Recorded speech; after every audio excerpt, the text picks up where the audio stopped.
Shalom jemaat Tuhan, selamat pagi. Haleluya, Tuhan memberi kekuatan yang baru, hari yang baru, semuanya karena anugerah dan berkat Tuhan. Untuk itu kita mau memulai ibadah kita pada pagi hari ini. Mari kita satukan hati, kita berdoa. Kami bersyukur buat nafas yang baru, kami bersyukur buat hari yang baru. Kami bersyukur buat kekuatan yang baru ya Tuhan, yang Tuhan sudah anugerahkan bagi setiap kami. Kami mau beribadah kepada Tuhan, walaupun di rumah kami masing-masing Tuhan. Kami percaya Tuhan hadir, Tuhan siap melawat kami, Tuhan siap memberkati kami. Urapan-Mu turun atas setiap kami yang mengambil bagian dalam pelayanan. Bahkan hamba-Mu yang menyampaikan firman Tuhan. Dari awal pertengahan sampai akhir ibadah kami, ke dalam tangan kuasa Tuhan kami serahkan. Dan kami percaya Tuhan akan dimuliakan. Kami siap memuji Engkau pagi hari ini. Dalam nama Tuhan Yesus kami berdoa. Haleluya. Amin. Bapak Ibu Saudara, mari setiap kita antusias, setiap kita berdiri sebagai umat-umat pilihan Allah untuk menyanyikan pujian bagi Tuhan. Mari sama-sama kita pujikan dengan sungguh-sungguh pujian ini. Haleluya.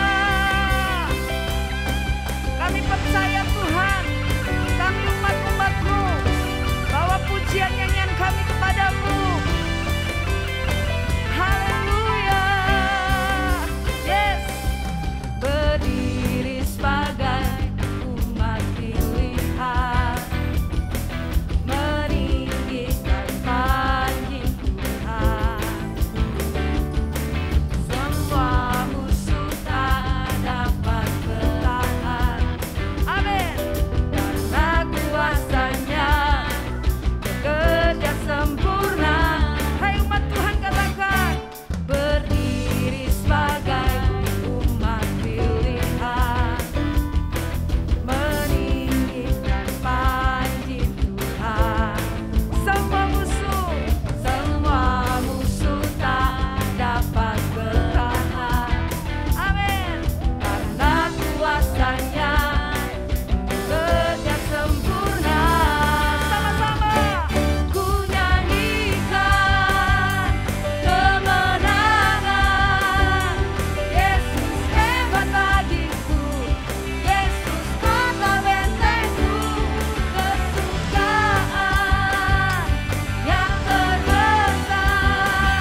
pemenang, haleluya. Kalau kau mau pemenang, mari nyatakan kepada Tuhan, haleluya. Kibarkanlah panjinya, sama-sama serukan, haleluya. Kibarkanlah panjinya, Yesus Raja segala raja. Haleluya. Tepuk tangan sama-sama. Kita gerejanya, kita lebih dari pemenang. Haleluya. Haleluya. Kibarkanlah panjinya, Yesus Raja segala raja. Haleluya. Haleluya. Bangkit gereja Tuhan. Kita gerejanya, kita lebih dari pemenang. Kalau engkau pemenang, ayo berdiri. Kita mau sama-sama nyatakan di hadapan Tuhan, saya lebih dari pemenang. Saya lebih dari pemenang. Saya lebih dari pemenang. Tunjuk tanganmu, kamu lebih dari pemenang. Kamu lebih dari pemenang. Kamu lebih dari pemenang. Kita lebih dari pemenang. Kita lebih dari pemenang. Jika Allah di pihak kita, siapa dapat melawan? Yes, kita lebih dari pemenang. Haleluya. Kibarkanlah panjinya, Yesus Raja segala raja. Haleluya. Bangkitlah gerejanya, kita lebih dari pemenang. Saya lebih dari pemenang. Kamu lebih dari pemenang. Beri sorak-sorai bagi Allah kita, yang memberi kemenangan demi kemenangan bagi setiap kita. Haleluya.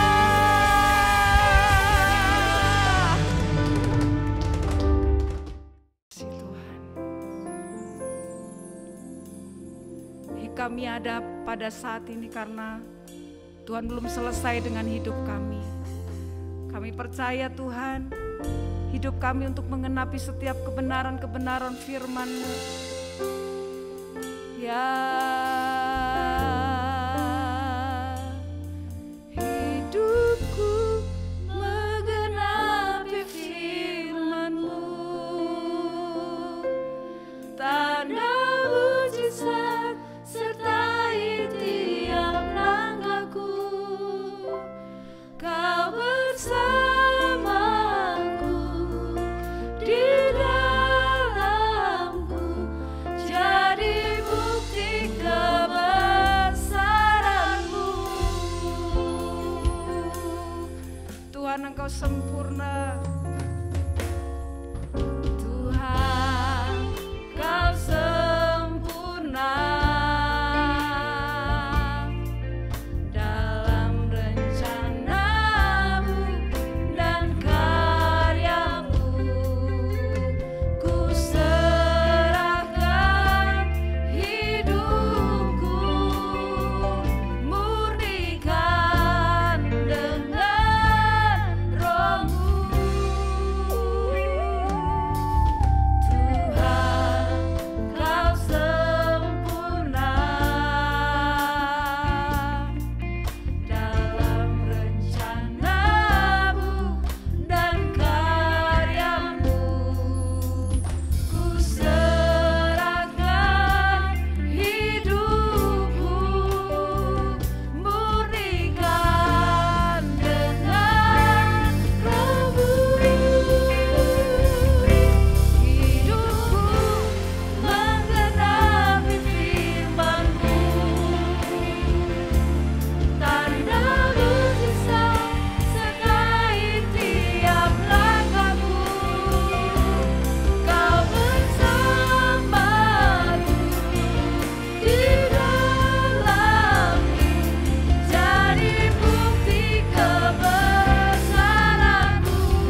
dalam rancangan-Mu. Hidupku menggenapi firman-Mu, tanda mujizat sertai tiap langkahku. Kau bersamaku di dalamku, jadi bukti kebesaran. Imani, percayai, hidupku menggenapi firman-Mu, tanda mujizat sertai tiap langkahku. Kau bersamaku di dalamku, jadi bukti kebesaran-Mu. Amin. Jadi bukti kebesaran-Mu. Haleluya. Jadi bukti kebesaran-Mu. Kami percaya Tuhan, hidup kami menggenapi firman-Mu. Tanda-tanda mujizat menyertai langkah-langkah orang-orang yang percaya kepada-Mu Tuhan. Kami umat-umat pilihan-Mu, deklarasikan diri kami bahwa hidup kami hanya bagi-Mu. Hidup kami hanya untuk kemuliaan-Mu Tuhan. Ya Tuhan, ada tanda mujizat menyertai setiap langkah-langkah kami Bapa. Kami rindu lawan kami Tuhan, jamah kami Roh Kudus, urapi kami dengan kuasa-Mu. Yes, haleluya. Kami percaya Kau mengasihi setiap kami Tuhan. Kau lawan kami Bapa. Mari Roh Kudus, Roh-Mu yang bekerja di tengah-tengah kami, di rumah kami masing-masing. Kami percaya Tuhan, saat ini kami rindukan mujizat-Mu menyertai setiap jalan-jalan kami. Karena kami ada di dalam rancangan-Mu, karena kami ada dalam rencana-Mu. Mari Bapak Ibu Saudara di rumah kami masing-masing, mari angkat suara-Mu dan angkat tangan-Mu. Katakan, aku percaya Tuhan, aku percaya kuasa-Mu ada atas kami. Aku percaya mujizat-Mu nyata atas kami. Bangkitkan Roh-Mu di dalam setiap kami. Kobarkan Roh-Mu dalam setiap kami Tuhan. Mari biar hari ini kami mengalami lawatan Tuhan. Biar hari ini kami mengalami jamahan Tuhan. Di rumah kami masing-masing Roh-Mu tercurah bagi kami.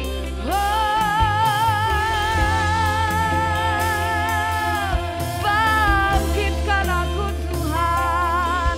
Bangkitkan Roh-Mu di dalamku Bapa.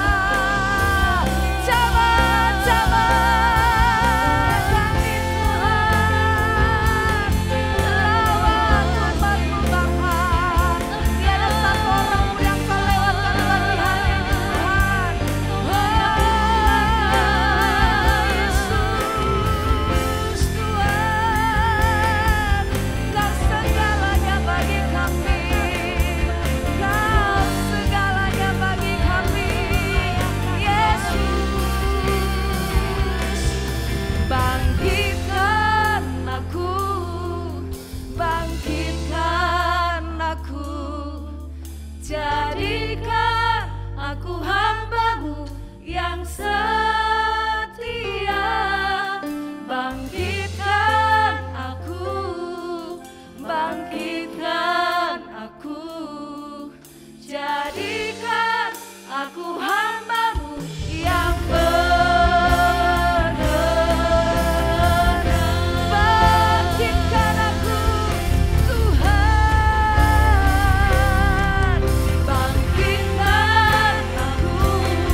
Jadikan kami hamba-hamba yang berkenan.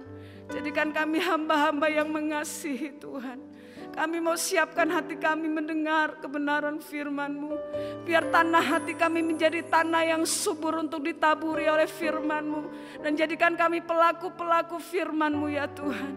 Kami siap menerima setiap kebenaran yang Kau taburkan pada pagi hari ini. Terima kasih Tuhan Yesus. Dalam nama Yesus kami berdoa dan mengucap syukur. Haleluya. Amin. Shalom jemaat yang dikasih Tuhan. Senang sekali saya Pendeta Ruben Adi Abraham bisa melayani Anda pada hari ini. Dan firman Tuhan yang hari ini kita akan bahas berjudul Manusia Baru dengan Paradigma Baru. Mari kita baca Efesus 4 ayat 21 sampai 24 yang berbunyi demikian. Karena kamu telah mendengar tentang Dia dan menerima pengajaran di dalam Dia menurut kebenaran yang nyata dalam Yesus, yaitu bahwa kamu berhubung dengan kehidupan kamu yang dahulu harus menanggalkan manusia lama yang menemui kebinasaannya oleh nafsunya yang menyesatkan, supaya kamu dibaharui di dalam roh dan pikiranmu dan mengenakan manusia baru yang telah diciptakan menurut kehendak Allah di dalam kebenaran dan kekudusan yang sesungguhnya. Saudara sekalian, pada waktu kita percaya kepada Yesus sebagai juru selamat, maka roh kita yang mati sehingga kita memberontak kepada Allah, menjadi musuh atau seteru Allah, tidak suka perkara-perkara rohani dan akan binasa selamanya di dalam api neraka, tiba-tiba dihidupkan oleh kuasa Tuhan. Dan dengan roh yang hidup itu kita bisa bersekutu dengan Allah. Kita mulai menyukai perkara rohani. Kita ingin mengenal Tuhan lebih dalam, intim dengan Dia. Dan kita akan bersama dengan Dia selamanya di dalam sorga. Contoh di dalam Alkitab tentang orang yang rohnya mati yang dihidupkan Tuhan adalah Saulus. Saulus adalah seorang penganiaya jemaat. Dia menyiksa, mau membunuh orang-orang Kristen.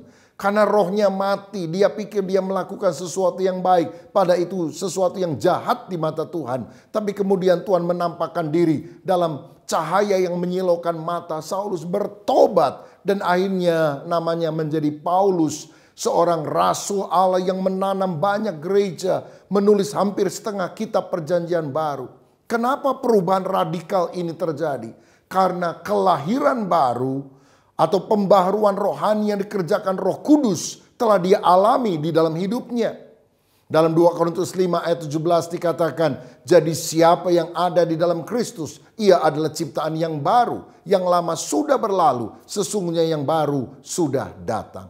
Inilah pengalaman spiritual yang kita harus alami. Sehingga kita tidak hanya menjadi orang yang sekedar beragama Kristen, tapi mengenal Kristus secara pribadi, dirubah oleh kuasa Tuhan. Karakternya menjadi karakter yang makin mirip seperti Kristus. Tetapi Alkitab tadi juga berkata, kiranya engkau mengalami pembaharuan dalam pola pikir. Karena Efesus 4 ayat 23 mencatat, dibaharui di dalam roh dan pikiranmu. Nah, ketika roh kita dibaharui, kita lahir baru. Tetapi pikiran kita ini harus mengalami proses yang cukup panjang sehingga kita bisa menyelaraskan pikiran kita yang seringkali sangat duniawi dengan pikiran Tuhan. Ada banyak orang sudah mengaku diri Kristen tetapi tidak memiliki biblical worldview, pola pikir yang alkitabiah, pandangannya sangat duniawi sekali. Nah, karenanya kita harus diproses sehingga pikiran kita tidak sama lagi. Ada paradigma baru yang kita miliki. Saya ambil contoh di dalam Matius pasal 16. Ketika Yesus berbicara bahwa dia harus mati disalib untuk menanggung dosa manusia. Petrus menarik Yesus dan berkata, itu sekali-kali tidak akan terjadi. Sehingga di ayat 23 dikatakan, maka Yesus berpaling dan berkata kepada Petrus, enyahlah iblis. Engkau suatu batu sandungan bagiku, sebab engkau bukan memikirkan apa yang dipikirkan Allah, melainkan apa yang dipikirkan manusia. Menurut Petrus, kalau Yesus tidak mati itu bagus. Tapi menurut pikiran Tuhan, kalau Yesus tidak mati, semua manusia akan mati binasa dan tidak ada menanggung dosa mereka. Sehingga tentu pikiran kita berbeda dengan pikiran Tuhan. Dan kita harus mengalami pembaharuan akal budi. Sehingga yang kita pikirkan adalah pikiran Kristus. Dalam Roma 12 ayat 2 dikatakan, janganlah kamu menjadi serupa dengan dunia ini, tetapi berubahlah oleh pembaruan budimu, sehingga kamu dapat membedakan manakah kehendak Allah, apa yang baik, yang berkenan kepada Allah, dan yang sempurna. Kata berubah berasal dari kata metamorfo. Dari kata itu kita mengenal metamorfosa. Berubahnya seekor ulat jadi kepompong, akhirnya menjadi kupu-kupu. Orang nggak suka ulat, menjijikkan. Tetapi kalau dia diproses jadi kepompong, lama-lama jadi kupu-kupu yang terbang dengan sayap warna-warni yang lucu dan menggemaskan banyak orang. Saudara, kalau pola pikir kita ini dirubah, maka karakter kita juga akan berubah menjadi indah. Nah, untuk itulah kita harus setiap hari membaca firman, mengerti kehendak Tuhan, sehingga ada paradigma baru yang kita miliki. Itu memberikan kekuatan, pengharapan, dan pertumbuhan rohani yang luar biasa. Saya akan mengambil satu contoh Alkitab tentang orang yang mengalami paradigma yang baru. Yang pertama adalah Yusuf. Yusuf adalah orang yang memiliki paradigma baru sehingga dia bisa melihat di balik kesulitan ada rencana Tuhan yang sangat indah. Saudara tahu Yusuf adalah orang yang mengalami hal yang sangat pahit dalam hidupnya. 13 tahun dia diproses oleh Tuhan. Dia dibenci oleh saudara-saudaranya sendiri, dimasukkan dalam sumur yang tak berair, dijual sebagai budak ke Mesir. Lalu ketika dia bekerja di rumah Potifar, dia difitnah oleh istri Potifar yang jatuh cinta kepada Yusuf, tapi Yusuf menolak. Sehingga akhirnya Yusuf masuk ke dalam penjara. Tetapi melalui proses yang menyakitkan itu, Tuhan mengangkat dia menjadi raja muda di Mesir. Ketika dialah satu-satunya orang yang bisa menafsirkan arti mimpi dari Firaun, raja Mesir, tentang 7 tahun masa kelimpahan yang disusul oleh 7 tahun masa kelaparan. Bahkan Yusuflah yang dipilih, ditetapkan untuk mengatur strategi sehingga masa kelaparan itu dapat diatasi. Nah, yang menarik adalah ketika akhirnya saudara-saudaranya datang ke Mesir untuk mendapatkan gandum dan akhirnya mereka tahu bahwa itu adalah Yusuf. Maka Yusuf sama sekali tidak membenci apalagi membalas kejahatan mereka. Karena apa? Paradigma yang baru yang dia miliki. Dalam Kejadian 50 ayat 20, Yusuf berkata, memang kamu telah mereka-rekakan yang jahat terhadap aku, tetapi Allah telah mereka-rekakannya untuk kebaikan dengan maksud untuk melakukan seperti yang terjadi sekarang ini, yakni memelihara hidup suatu bangsa yang besar. Saudara, ini yang disebut sebagai reframing, memberi makna baru untuk peristiwa lama yang menyakitkan, tetapi ketika kita melihat dari sudut pandang ilahi, maka kita percaya Tuhan turut bekerja di dalam segala sesuatu untuk mendatangkan kebaikan bagi setiap orang yang mengasihi Dia. Kalau Yusuf tidak pernah dijual oleh saudaranya sebagai budak ke Mesir, mungkin mereka sudah mati kelaparan. Memang yang mereka lakukan jahat, tapi Allah sanggup membalik keadaan. Allah mengubah yang buruk menjadi baik. Dan ketika kita punya paradigma sedemikian, pengalaman lama kita beri makna baru, ada hikmah yang kita bisa dapatkan dan tidak ada kepahitan yang muncul dalam hidup kita. Yusuf sadar kesulitan adalah proses supaya dia mengalami keberhasilan, dipromosikan, diangkat oleh Tuhan.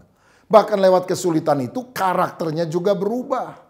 Karakter yang buruk menjadi karakter yang baik.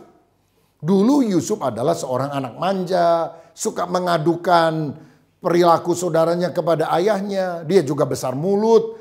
Dia bilang, kakak-kakakku semua akan sujud menyembah saya akan diangkat jadi orang besar. Tentu ini menyebalkan. Tetapi melalui proses yang menyakitkan, Yusuf jadi pribadi yang ulet. Dia menjadi pribadi yang bijaksana. Dia juga rela mengampuni orang yang bersalah kepadanya. Saudara, betapa pentingnya kita punya paradigma baru sehingga kita bisa melihat satu situasi dari sudut pandang Tuhan yang membawa kelegaan hati dan sukacita serta pengampunan. Bukan melihat dari sudut pandang diri kita yang sempit yang menyebabkan dendam, kepahitan ada di dalam diri. Saya teringat satu kali ada seorang suami yang mengambil kertas dan mulai menulis pengalaman hidupnya. Dia beri judul Tahun Kesulitan.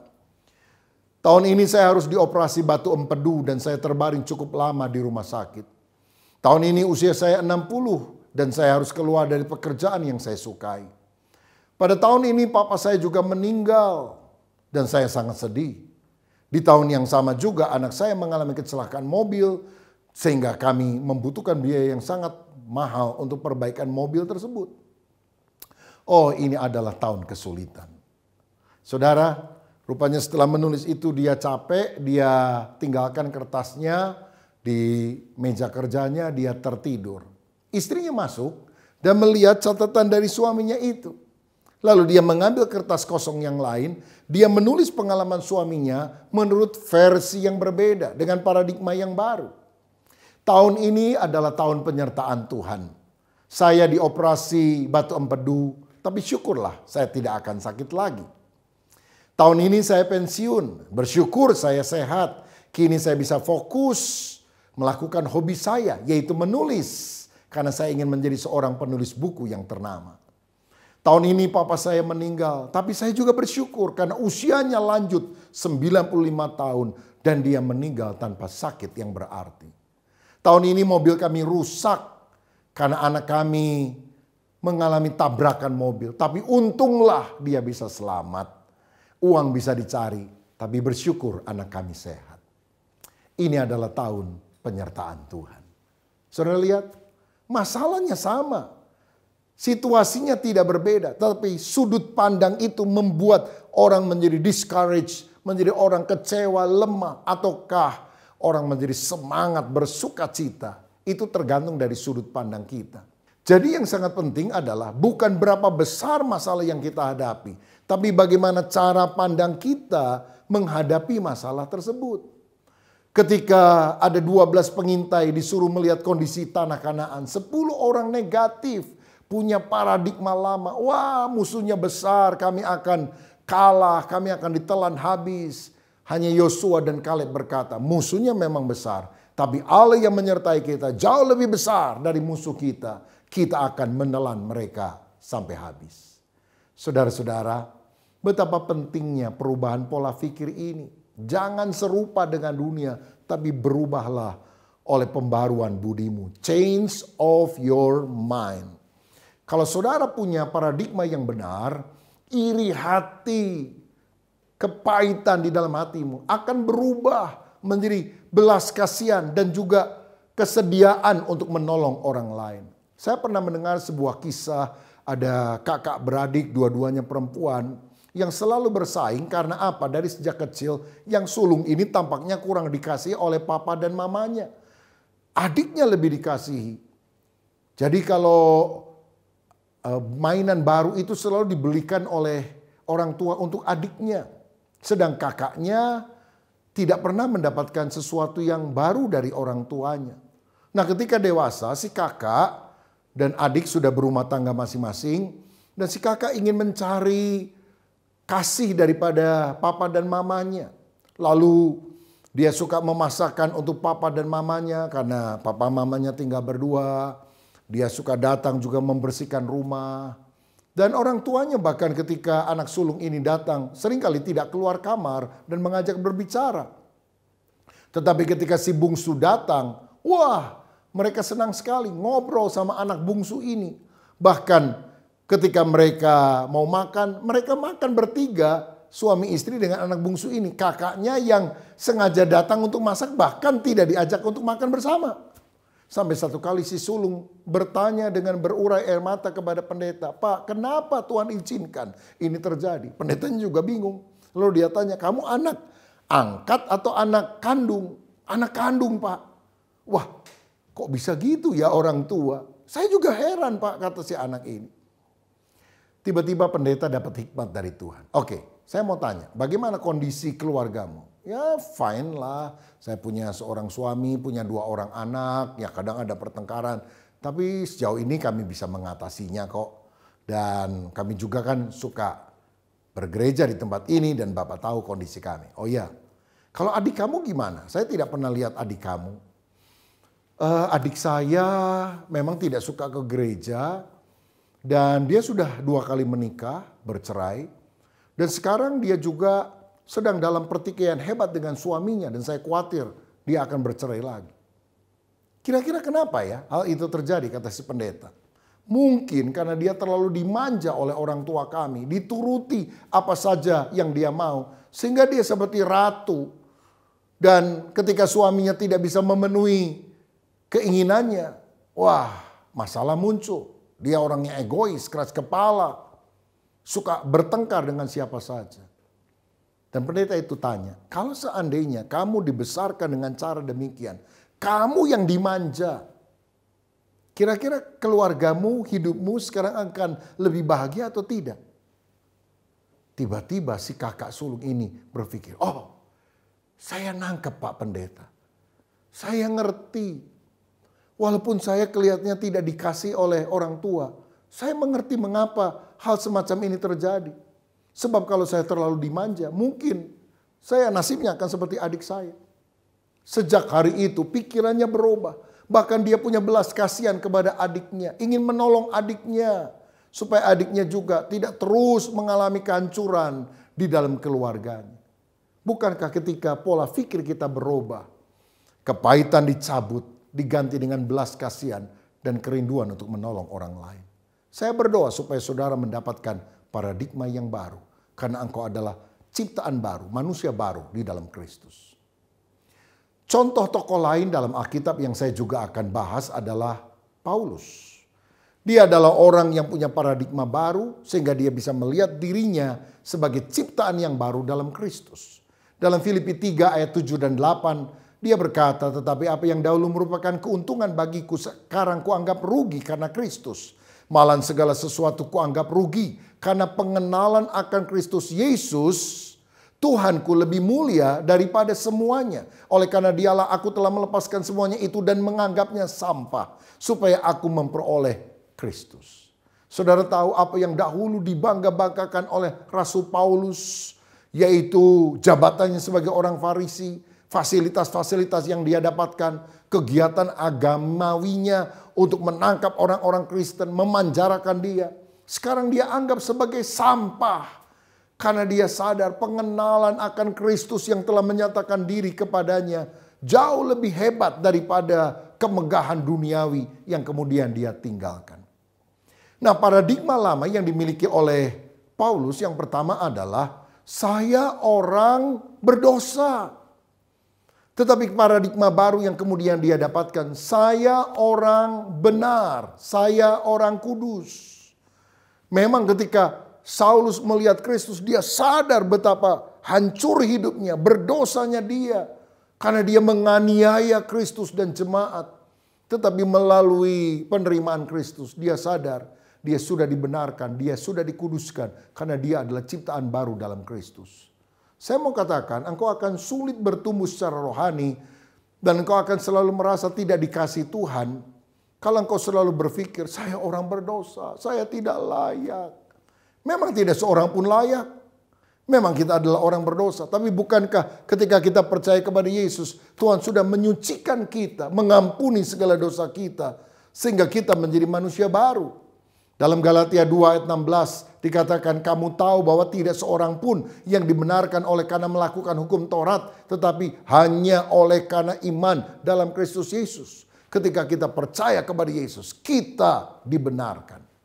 Dibenarkan secara hukum artinya dianggap tidak bersalah di pengadilan. Dan itu terjadi karena kita berada in Christ, di dalam Kristus. Kita banyak dosa, tetapi Kristus yang tanpa dosa itu mati di kayu salib. Dan ketika kita percaya kepada Dia, maka Bapa setiap kali melihat kita, Dia melihat kita in Christ, di dalam Kristus. Jadi yang Bapa lihat adalah kita yang berada dalam Kristus, yang sempurna, yang benar. Dan kalau posisi kita sekarang menjadi orang benar, dianggap tidak bersalah oleh Bapa Surgawi, kita tidak akan dihukum di dalam api neraka. Roma 8 ayat 1 berkata, demikianlah sekarang tidak ada penghukuman bagi mereka yang ada di dalam Kristus Yesus. In Christ. Saudara, bahkan kita yang percaya kepada Yesus dijadikan sebagai anak Allah. Sehingga kita bisa memanggil dia sebagai Bapa. Kita jadi orang yang intim dengan Bapa surgawi. Jadi kita harus memandang diri kita bukan lagi orang berdosa tapi orang benar. Atau mungkin lebih tepat begini, saya bukan lagi orang berdosa yang kadang-kadang berbuat benar, tapi saya orang benar, statusnya sudah benar, walaupun kadang-kadang masih melakukan dosa. Karena itu kita harus berjuang supaya kita benar-benar bukan hanya memiliki status orang benar, perilakunya juga benar. Nah, karenanya kita harus sadar bahwa saya bukan apa yang orang lain katakan atau pikirkan tentang saya. Saya juga bukan apa yang saya katakan atau saya pikirkan tentang diri saya. Siapakah saya? Saya adalah apa yang Kristus katakan tentang saya. What does God say about me? Apa yang Allah katakan tentang saya? Kristus berkata, kamu diampuni, kamu ditebus, kamu dibebaskan, kamu dikuduskan. Dan saya percaya, bukan percaya kepada diri saya, bukan percaya kepada perkataan orang lain. Saya percaya kepada perkataan Kristus yang telah menebus saya. Dan inilah paradigma baru yang kita harus miliki. Dalam 1 Korintus 1 ayat 2 dikatakan kepada jemaat Allah di Korintus, yaitu mereka yang dikuduskan dalam Kristus Yesus dan yang dipanggil menjadi orang-orang kudus. Saudara, jemaat Korintus disebut sebagai telah dikuduskan dalam Kristus, tapi dipanggil menjadi orang kudus. Kekudusan yang pertama itu statusnya. Kita dulu orang berdosa, sudah ditebus oleh Kristus menjadi orang benar, menjadi orang kudus, tapi kemudian kita dipanggil untuk menjadi orang-orang kudus. Perilakunya juga harus kudus. Karena itu kita harus mengerjakan keselamatan dengan takut dan gentar kepada Tuhan. Kalau ada godaan dosa, kita bisa nyanyi gini. Ku telah mati dan tinggalkan cara hidupku yang lama. Saya ingat ada seorang yang namanya Agustinus, ketika masa muda dia banyak bergaul dengan wanita tunasusila, moralitasnya hancur-hancuran walaupun intelektualnya luar biasa. Tapi satu kali dia bertobat percaya kepada Yesus. Dia tinggalkan kehidupan lama. Satu saat dia berjalan di kotanya dan ketemu dengan pelacur langganannya dulu. Lalu dipanggil, Gus, kemana aja? Agus pura-pura gak dengar, saudara. Pura-pura lupa sama saya. Masa kamu gak ingat siapa saya? Mungkin kira-kira begitu godaannya. Agustinus kemudian berkata, Agustinus yang lama sudah mati. Agustinus yang ada sekarang adalah Agustinus yang baru. Langsung dia cepat-cepat lari tinggalkan tempat itu dan dia menjaga kekudusannya sampai akhir hayatnya.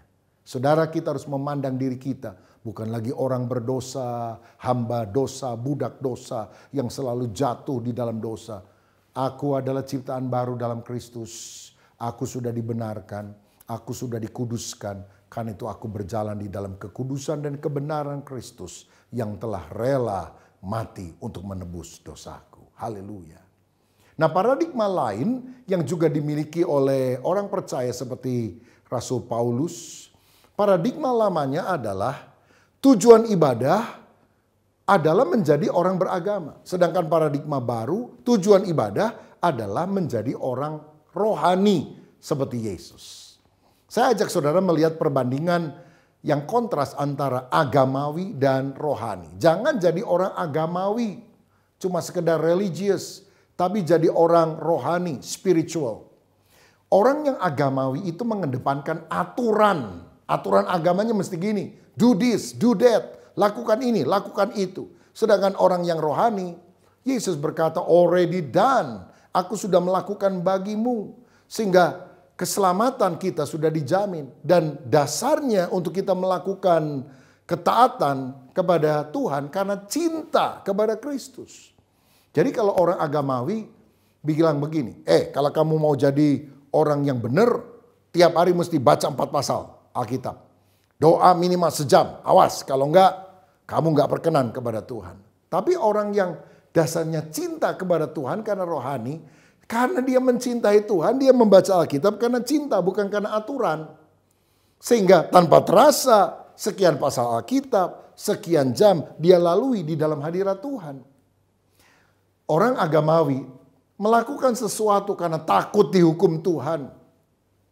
Nanti Tuhan marah loh kalau kamu nggak suka ke gereja. Kalau kamu nggak kasih perpuluhan, marah itu Tuhan. Jadi kita melakukan dasarnya karena takut. Dan kalau kita melakukan sesuatu, maka kita rasa kita berhak dipahalai oleh Tuhan. Orang yang rohani menyadari segala sesuatu adalah anugerah Allah. Jadi kalau kita melakukan kebaikan, maka itu bukanlah syarat untuk kita bisa diselamatkan. Tapi bukti atau respon kasih kita kepada Kristus yang telah menyelamatkan. Seperti pemazmur berkata, bagaimana akan kubalas kepada Tuhan segala kebajikannya kepadaku? Aku akan mengangkat piala keselamatan, aku akan menyerukan nama Tuhan.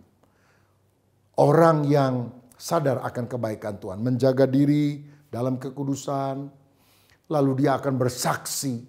Bukan karena dengan berat hati diperintah-perintah oleh Tuhan dan firman-Nya, tetapi karena ada kecintaan, ketulusan, dan dia sadar semua adalah anugerahnya. Yang ketiga, orang yang agamawi itu sombong rohaninya. Yang merasa diri lebih hebat dari orang lain. Sedangkan orang yang benar-benar spiritual, rohani itu rendah hatinya. Sadar semua adalah kebaikan Tuhan. Ingatkah saudara ada orang Farisi masuk ke bait Allah dan kemudian berdoa. Aku orang baik, bukan pencuri, bukan pezina. Aku suka puasa, aku membayar persepuluhan. Dan aku tidak sama seperti pemungut cukai itu. Dia doa sambil nuding orang lain, sombong banget. Tapi orang Farisi pukul dadanya, dia bilang, ampunilah saya Tuhan, saya orang berdosa. Tuhan bilang, orang Farisi yang sombong pulang tidak dibenarkan. Tapi pemungut cukai yang mengaku dosa itu dibenarkan. Karena apa? Rendah hati, memohon anugerah daripada Tuhan. Religion make us proud of what we have done. The gospel makes us proud of what Jesus has done. Agama membuat kita bangga akan apa yang sudah kita lakukan. Amal, perbuatan. Tetapi Injil membuat kita bangga terhadap apa yang Yesus sudah lakukan bagi kita. Dia menebus dosa kita sehingga kita dikuduskan. Siapa yang dibanggakan? Diri kita, saya baik, saya hebat seperti orang Farisi. Atau kita bilang, aku orang berdosa, hanya Yesus yang menebus dosaku. Dan ciri terakhir, orang agamawi itu sukanya menghakimi. Ya, suka mengkafir-kafirkan orang karena dia rasa dirinya paling benar.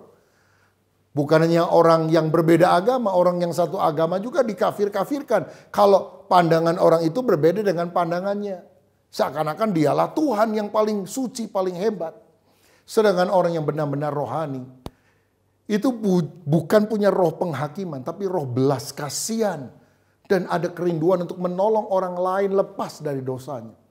Seperti ketika wanita yang kedapatan berbuat zina itu tertangkap. Orang Farisi akan melempari dia dengan batu. Tapi Yesus justru menyelamatkan dia. Yesus berkata, siapa yang tidak pernah berdosa, lempari. Semuanya bubar karena semua pernah berdosa. Yesus bilang, aku pun tidak akan merajam kamu. Pergilah dan jangan berbuat dosa lagi. Apakah berarti Yesus kompromi? Kok orang berdosa ini tidak dihukum? Oh, Yesus tidak kompromi. Upah dosa adalah maut. Tapi Yesus berkata, mestinya kamu mati. Tapi biar aku yang pergi ke kayu salib itu. Dan aku mati untuk menebus dosamu. Tetapi kamu pergi, jangan berbuat dosa lagi. Dosa telah menyebabkan Yesus mati di salib. Karena itu mari kita hidup benar-benar di dalam ketulusan, kecintaan kepada Tuhan. Sehingga kita berjalan di dalam kebenaran.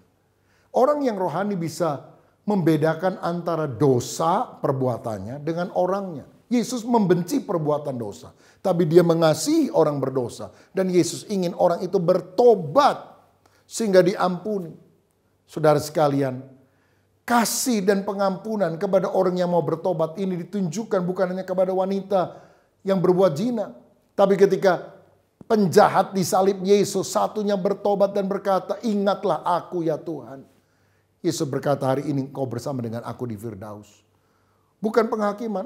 Kamu rampok dari sejak dulu. Ngapain aku selamatkan? Ngotor-ngotorin surga. Oh tidak, saudara. Yesus berbelas kasihan dan mengampuni. Bahkan ketika Simon Petrus menyangkal dia 3 kali. Yesus tidak membuang dia. Padahal dia sudah tidak layak untuk menjadi rasul. Tapi dia bertanya, Simon, apakah engkau mengasihi aku? Sampai 3 kali Yesus tanya. Simon menangis dan berkata, aku mengasihi engkau Tuhan. Dan Yesus berkata, gembalakanlah domba-dombaku. Bukankah anugerah yang membuat kita hidup? Bukan hukum, kebencian, bukan penghakiman. Saudara-saudara, saya percaya kita semua harus punya paradigma yang baru. Saya bukan lagi orang berdosa, budak dosa. Saya orang benar, saya orang kudus karena Kristus telah melakukannya. Saya tidak mau menjadi orang agamawi, saya mau menjadi orang yang rohani. Dan saya juga ingin melihat kesulitan-kesulitan saya adalah cara Allah untuk memberikan masa depan yang penuh dengan pengharapan. Saudara, jalanilah tahun ini dengan paradigma yang baru, karena saudara adalah manusia baru yang disayangi, dikasihi oleh Tuhan Yesus. Tuhan Yesus memberkati kita, mari kita berdoa. Bapa, terima kasih untuk kebenaran firman-Mu. Terima kasih Engkau telah melahirbarukan kami.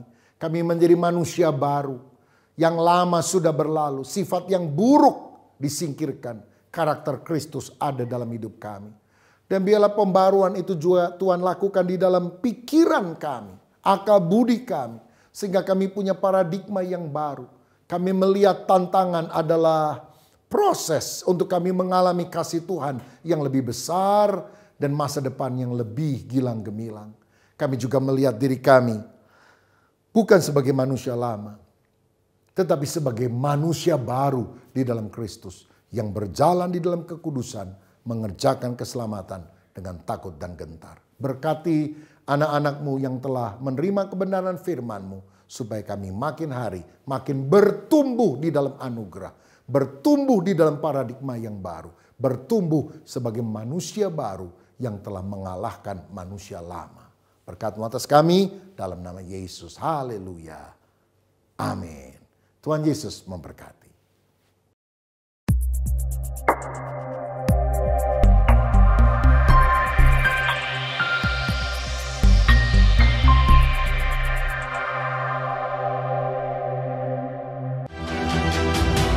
Mari jemaat Tuhan bergabung bersama-sama dalam doa antar generasi. Hadir sebagai pembicara Pendeta Dr. Rubin Adi Abraham pada 28 Juni jam 7 malam di GBI Bethel Mekarwangi. Acara gabungan Bandung, Tasikmalaya, Kelapa Gading, Kedoya, dan Bekasi. Acara ditayangkan juga melalui YouTube channel GBI Bethel dan aplikasi Zoom. Doa antar generasi, keluarga bersehati, Tuhan memberkati.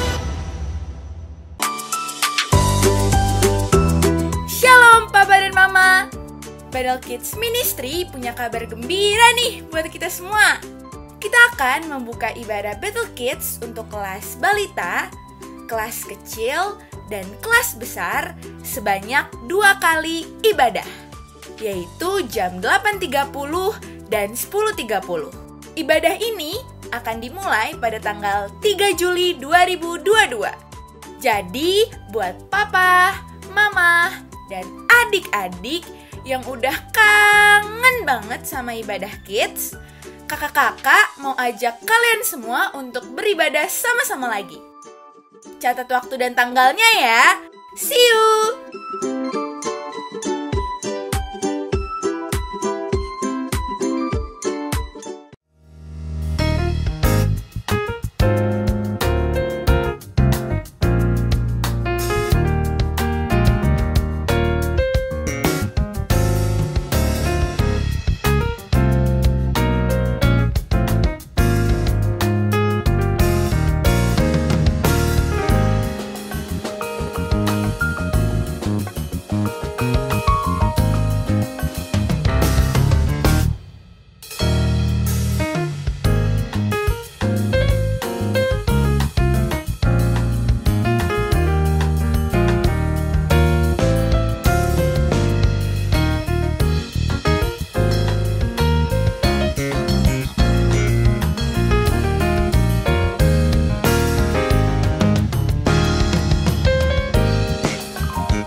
Ibu Bapa, sidang jemaat, mari angkat kedua tanganmu, siapkan hati dan terimalah berkat dari Tuhan. Tuhan memberkati rumah tanggamu, Tuhan memberkati pekerjaanmu, Tuhan memberkati kesehatanmu, Tuhan memberkati keuanganmu, dan Tuhan memberkati pertumbuhan rohanimu. Sekarang, terimalah berkat daripada Allah Bapa, cinta kasih dalam Tuhan Yesus Kristus, dan melalui persekutuan yang indah dalam kuat kuasa Roh Kudus, tinggal tetap menyertai kita mulai hari ini sampai Maranatha, Yesus Kristus datang pada kali yang kedua. Yang percaya dan sudah diberkati Tuhan, mari katakan bersama, amin. Shalom, Tuhan memberkati kita. Yesus